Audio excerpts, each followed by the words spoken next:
नमस्कार, मैं हूं पंकज सिंह। आप देख रहे हैं भारत टीवी 20 न्यूज। अगर उत्तर प्रदेश में सीतापुर जनपद की बात की जाए तो यहां पर भारतीय जनता पार्टी ने अपने सिटिंग सांसद यानी जो पुराने सांसद उनके जीते हुए उम्मीदवार थे उन पर ही दांव लगाया है, कोई बदलाव नहीं किया है। वहीं समाजवादी पार्टी ने और इंडिया गठबंधन ने अपने प्रत्याशी उतार दिए हैं, तो वो भी अपने मैदान में आए हैं। लेकिन यहाँ जो सीतापुर सदर सीट है वो इस समय चर्चा का विषय बनी हुई है, क्योंकि यहाँ पर भाजपा के दो पूर्व विधायक मैदान में हैं। क्योंकि पहले से विधायक राकेश राठौर जो सपा में गए, सपा के बाद कांग्रेस में गए और कांग्रेस ने उनको सदर सीट से लोकसभा प्रत्याशी बनाया है।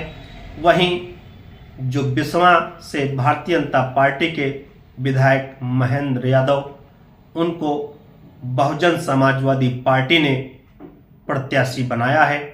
तो दो भाजपा के पूर्व विधायक जो कभी रहे थे वो मैदान में हैं। वहां पर भारतीय जनता पार्टी के दिग्गज खिलाड़ी राजेश वर्मा जो लगातार चौथी बार प्रत्याशी बने हैं और कमल खिलाने के लिए अपना प्रचार प्रसार जारी किए हुए हैं। और फिलहाल उत्तर प्रदेश के सीतापुर जनपद में 2 चरणों में चुनाव है, क्योंकि चौथा चरण में लगभग पूरा जिला का चुनाव हो जाएगा, लेकिन एक विधानसभा जो मोहनलालगंज सीट में है, सिधौली विधानसभा, इसमें 5वें चरण में चुनाव होगा। तो सभी प्रत्याशियों को और इस मोहनलालगंज सीट से केंद्रीय मंत्री कौशल किशोर भाजपा प्रत्याशी हैं और पीडीए गठबंधन यानी समाजवादी प्रत्याशी आर.के. चौधरी मोहनलालगंज सीट से मैदान में हैं।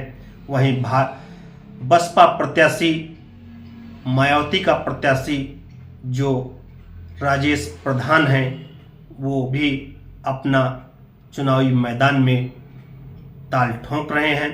यही मिश्रिक का कुछ हाल है कि मिश्रिक से वही भारतीय जनता पार्टी के पुराने सिपाही यानी जो सीटिंग सांसद अशोक रावत पर भाजपा ने दांव लगाया है, क्योंकि लगातार ये चौथी बार अपना भाग्य आजमा रहे हैं। वहीं समाजवादी पार्टी के कोटे में पीडीए गठबंधन यानी इंडिया गठबंधन की जो सीट आई है वहाँ पूर्व मंत्री रामपाल राजवंशी की बहू मैदान में है। वहीं बसपा का भी प्रत्याशी मैदान में उतर चुका है। और यही कुछ धौरहरा का भी है कि धौरहरा में वही सिटिंग सांसद रेखा वर्मा जो राष्ट्रीय उपाध्यक्ष भी हैं वो मैदान में है तीसरी बार, और उनके इंडिया गठबंधन वही धौरहरा सीट से आनंद भदौरिया जो समाजवादी पार्टी के कैंडिडेट हैं वो भी अपना मैदान में ताल ठोंक रहे हैं। वहीं बसपा प्रत्याशी भी मैदान में है। तो सीतापुर जनपद का 2 चरणों में चुनाव है और लगातार सभी पार्टियां अपना अपना प्रचार कर रही थी।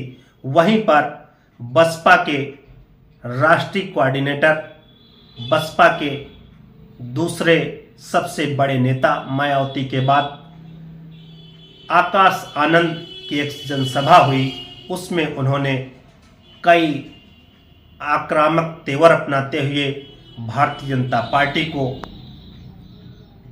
अपशब्द कहते हुए नवाजा और अपनी बात रखा और ये भी ऐलान किया कि जो भी सरकार है वो कितना कार्य किया, अगर कार्य नहीं किया है तो उनको लाठी डंडे और जूतों से बात करना, उन आपकी वोट मांगने आए, ये कहते हुए उन्होंने अपना भाषण दिया था। फिलहाल उन पर प्रशासन ने कार्रवाई करते हुए एफआईआर दर्ज कर दिया है। तो लगातार चुनाव में सभी अपना अपना भाषण दे रहे हैं और कौन एक कानून के दायरे में रहते हुए दे रहा है, अगर कोई अलग भी दे रहा है तो उस पर प्रशासन अपना कार्रवाई भी कर रहा है। तो सीतापुर जनपद में चुनावी सरगर्मियां तेज हो गई हैं और 2 चरणों में चुनाव है और लगभग सभी प्रत्याशी एक दूसरे पर आरोप प्रत्यारोप लगाते हुए जनता को अपने पक्ष में लाने का पूरा दमखम लगा रहे हैं। वहीं पर सदर सीट एक हॉट सीट बनी हुई है सीतापुर की, उस पर कई तेवर भी सामने आ रहे हैं। वहीं क्योंकि एक राजेश वर्मा जो कभी बसपा में रहे थे और बसपा की झोली में सबसे पहले जीत का हाथी डालने का काम किया था और लगातार 2 बार बसपा से सांसद बने थे, तीसरी बार बसपा ने उनका टिकट काट दिया था और कैसर जहां को प्रत्याशी बनाया। उस समय राजेश वर्मा अपना शांत स्वरूप इसी पार्टी में बने रहे, उन्हीं के सहारे कैसर जहां लोकसभा चुनाव जीत गई। लेकिन फिर चुनाव जब आया उस समय जब राजेश वर्मा को देखा कि हमको टिकट नहीं मिलेगा तो उन्होंने अपना पाला बदल लिया और भारतीय जनता पार्टी का कमल थाम लिया और कमल थाम करके लगातार वो 2 बार सांसद हैं। उनके आगे अभी कोई जीता नहीं है क्योंकि वो कहते हैं कि हमने हार का रस अभी नहीं चखा है और फिर वो क्या कमल खिलाने में कामयाब रहेंगे ये तो 4 जून को ही पता लग सकता है। वहीं धौरारा सीट में उन्होंने रेखा वर्मा ने अपने आप को साबित किया है क्योंकि पिछली बार उनका चुनाव लोग कह रहे थे कि अब की लड़ाई कठिन है और ये लगभग चुनाव हो सकता है हार जाए, लेकिन उन्होंने एक अच्छे मार्जिन से चुनाव जीतने का काम किया था। तब भी इनके सामने सपा के प्रत्याशी, उस समय सपा बसपा गठबंधन भी था और सपा से उम्मीदवार आनंद भदौरिया ही थे और रेखा वर्मा चुनाव जीतने में कामयाब हुई थी।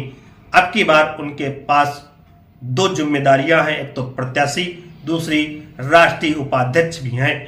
वहीं मिश्रिख से अशोक रावत जो सांसद हैं वो बहुत ही शालीन और एक व्यवहार कुशल व्यक्ति माने जाते हैं।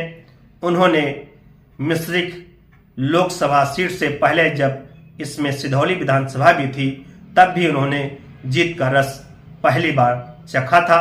उसके बाद फिर जब सीट अलग हो गई तब वो भी मिश्रिख से भी चुनाव जीते थे। उसके बाद वहां से भारतीय जनता पार्टी ने अपना इनको बहुजन समाजवादी पार्टी से थे, हार गए थे, अंजुवाला बनी थी।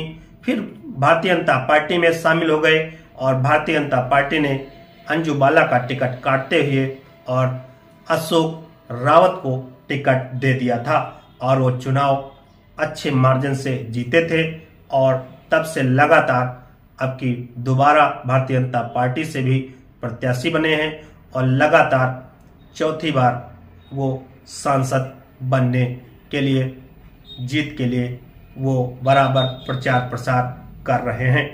वहीं कैसरगंज, वहीं पर अगर मोहनलालगंज की बात की जाए तो लगातार 2 बार से कौशल किशोर जो इस समय केंद्रीय मंत्री हैं वो भारतीय जनता पार्टी के टिकट पर चुनाव जीत रहे हैं और तीसरी बार इस सीट से वो प्रत्याशी हैं। वो भी एक अपनी बात रखते हैं और कहते हैं आपके जेब का सांसद, तो कहीं न कहीं वो अपने आप को साबित भी करते हैं एक सांसद होने का और सबकी बात सुनते हैं। और उनका ये भी एक देखा जाता है कि अगर जनता उनसे कोई बात कहती है तो तुरंत वो एक्शन लेते हैं और उस अधिकारी को कहीं न कहीं डांट भी खानी पड़ती है। तो ये जेब का सांसद कहते हैं कि जिसके जेब में कौशल किशोर का नंबर, उसके जेब में कौशल किशोर सांसद। तो अगर नंबर है तो डायल कीजिए और कौशल किशोर से अपनी बात रखिए, तो सांसद इस तरह आपके जेब में होगा। तो सभी अपना अपना फार्मूला अपनाते हैं, वैसे लोकप्रिय हैं। और अब अगली बार इस अग्नि परीक्षा में क्या कमल जिताने का काम करते हैं, ये तो खैर 4 जून को ही पता चल पाएगा। तो ये जनपद सीतापुर का यह है आंकड़ा, और फिलहाल देखा जाए तो आंकड़े के अनुसार ही सारे प्रत्याशी मैदान में हैं, और ये 4 जून को ही पता चल सकता है कि यहाँ पर कितनी सीटें किसको मिलेंगी। तब तक के लिए देखते रहिए भारत टीवी 20। आगे के लिए फिर मिलेंगे।